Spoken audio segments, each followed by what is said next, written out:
Your host, Tariq Mendez, takes you on a journey with guests from all around the world. Broadcasting around the world. Around the world. This is Tariq Talk. But again, this is beyond just the surface. I started to think about painting and sort of similar way that I mentioned with the watermelons, things that I love, things that I've learned, and I added the egg yolk so I can make it into tempera. The tempera lasts really long. I like the surface. I like the way it feels. It's not, I love painting. I gravitate more towards like Rembrandt, Goya. Those painters who use a lot of thick, heavy paint.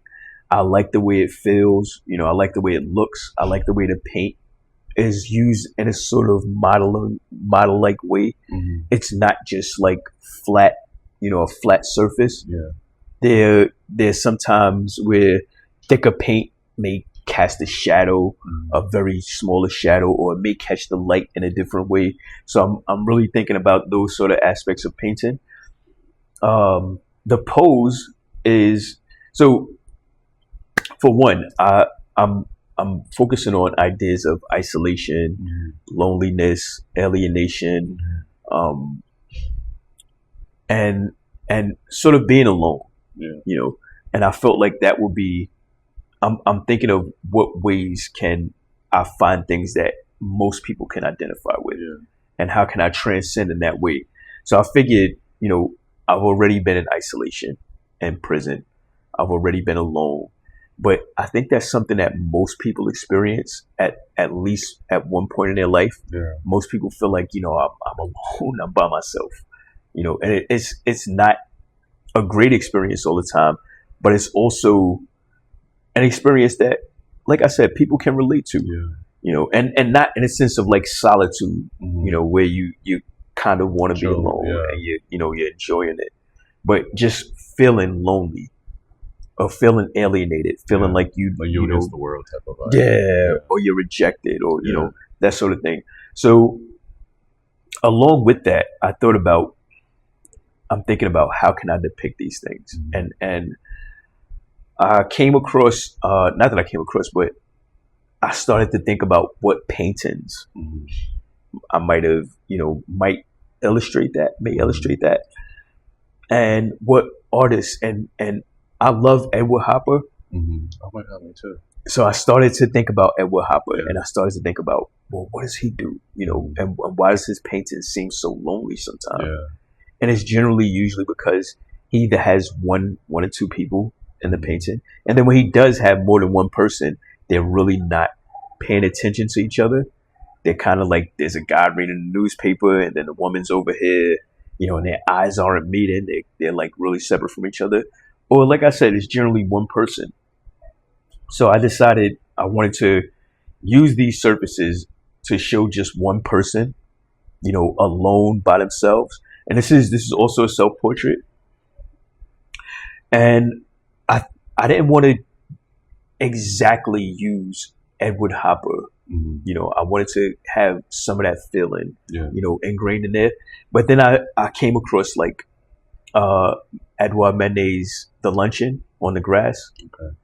And there's if you know the painting, there's the nude woman, and then there's two men next to her, and then the men have on clothes. Okay. They're clothed, and she is nude. So when I recognized it, I said, you know what? She's kind of isolated and alienated in that way. She's the only person there who doesn't have on clothing. Yeah. And she's also directly addressing the viewer. She's also looking directly at the viewer. So I took reference from that pose, and I used a sort of similar pose. She's also sort of sitting in a similar way, with that one leg up and sitting on the grass. But then also Alexander Cabanel has a painting called The Expulsion of Lucifer, where Lucifer is being expelled from heaven, and he's being alienated in that way. but he's also posed in a very similar way. He has his hand up and he's scowling. Yeah. And I think I know which one you're talking about. Yeah. So if you look at the poses, those paintings, those poses are really similar. Yeah. You know.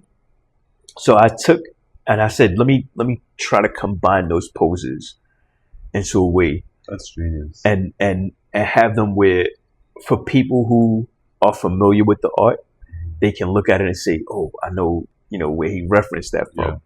And then it gives me a point where they're like, all right, well, he knows something about art history. He knows something about, the things that he cares about. But also to make it more unique and updated, they also say like history repeats itself. Mm-hmm. So this is my point of repeating, that aspect of history. Mm-hmm. So, it's the culmination of those things. And then I started to think about, what do people do when they're alone? Mm-hmm. And how do people cope with being lonely? And on one hand, I have another painting back here I may want to show. It's a watercolor that I started. But on one hand, I said there are ways that people cope with being alone, maybe alcohol or social media or, ways to distract yourself. But I wanted to do like themes of things. Mm-hmm. So I said, let me find like what do people play when they're alone? And I remember growing up, my mother would play solitaire. She taught me how to play solitaire, the card game. Yeah. And I remember playing it very often. I was always partial to being by myself. So I remember playing this game often, and then crossword puzzles. And I said, I like crossword puzzles. They kind of make me feel smart when I can do them. But then if you look at, like, nobody's on the train sharing crossword puzzles. No, yeah. You do it by yourself in most cases. And very often I see people on the train either on their phones or with the actual books doing crossword puzzles. So I started to incorporate this sort of crossword puzzle motif as a grid. Oh, that's really cool. And I started to think about also, what does that mean as far as like having some sense of structure, because it's a grid, it comes across as more structured. And a crossword puzzle is really structured. Like it's mostly symmetrical. Yeah.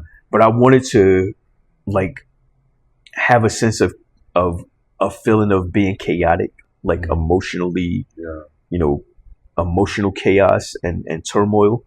So I took that crossword puzzle motif and instead of having it, being very rigid and structured in that way, I just started adding, random spaces to it so that there's no rhyme or reason behind, if you're trying to fill in the words on this, you can't actually fill in any words because it's so, mixed up and confused in that way. And from there, I just wanted to keep building and keep adding on. So this is in process. And then also these are actual prison sheets. And the prison sheets are much easier to source. You just go to the company that sells the Can I touch it? sheets. Absolutely. I always wondered. It's pretty hard. Yeah. I mean, they're cheap, really cheap. Yeah. And I wanted to allude to suicidal ideation without being on the nose and blatantly obvious about it. So the best way I could do it is, what's one method people use? They use hanging, unfortunately, and they use prison sheets. Mm-hmm. So the intent is to, once this series is established, to have all of them hanging in that way from these prison sheets and not, on a wall, to have it in a little bit more of a interactive way where you may have to walk around it in that sort of way. So that was the combination of that, and that's currently the series that I'm working on. Oh, wow. Yeah, that's really cool. Is this the first piece of the series? So I've just got my first contemporary art sale, which I'm very fortunate about. Thank you. Well, I first thought this was for, besides self-ending, I thought this was for like liberation. I don't know if you were a bad kid like me that you would try to like put bed sheets to crawl out, to sneak out as a kid. So I thought this meant for me like escape, like, you know, putting together, trying to get out. And then this, I thought it was like first like a blueprint of like a prison floor, showing like who's in and who's out. Do you know what I mean? Yeah. And then I thought this could also be like cells, because you're tightly packed, like the cells in your body. Yeah. Like being packed, like, and then being packed like in solitary. I'm glad you mentioned the cell like, thing. you know, I'm glad you mentioned the cell thing, because that was also next, like one of my next ideas was thinking about cells, thinking about prison cells and actual cells in your body and that sort of thing. Because it's like two ways. Like, you can either, like, you know, liberate yourself mentally, because you can't get out, unfortunately, or you can physically get out by force. Thank you. Yeah, this like evokes so many feelings, but like this still has me like appalled, because it shows like how much security, because these are like pretty big screws. Yeah. Right. So it shows you like how everything's like so locked down, and you know everything's like so precisely monitored. Yeah. That's so crazy. And I love how you made this look like linen, like the texture of the paint, because you said you used the yolk, but still it looks like you transform like the metal into like a linen canvas type of material. Yeah. So it makes you do like a double take, like, wow. Thank you. Yeah. Thank you. Beautiful work. Thank you for sharing. Thank you. So going along with that series, what I want to do is I want to be able to show, you know, as many techniques. This is watercolor. So I want to be able to show as many techniques as I can as possible. And also, you know, show a variety of you know, experiences in this series. Yeah. So this would be more about me having been incarcerated, and this is, you know, at home. If I'm at home, another self-portrait. Yeah. And I'm just at home, and I'm, you know, feeling alone. And what do I do when I'm alone? Yeah. What do I do when I'm lonely? So I'm you know, I have my phone. I'm scrolling on my phone through social media.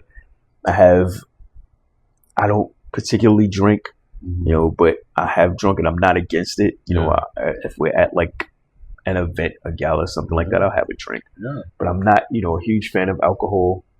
Just isn't for me. But what are ways that people cope? Yeah. And I didn't want to do the games. I wanted to restrict that series to, like, you know, other ways. Yeah. And then this one is like, you know, social media, alcohol. You have an ashtray. Everybody in New York is like smoking marijuana now. Yeah.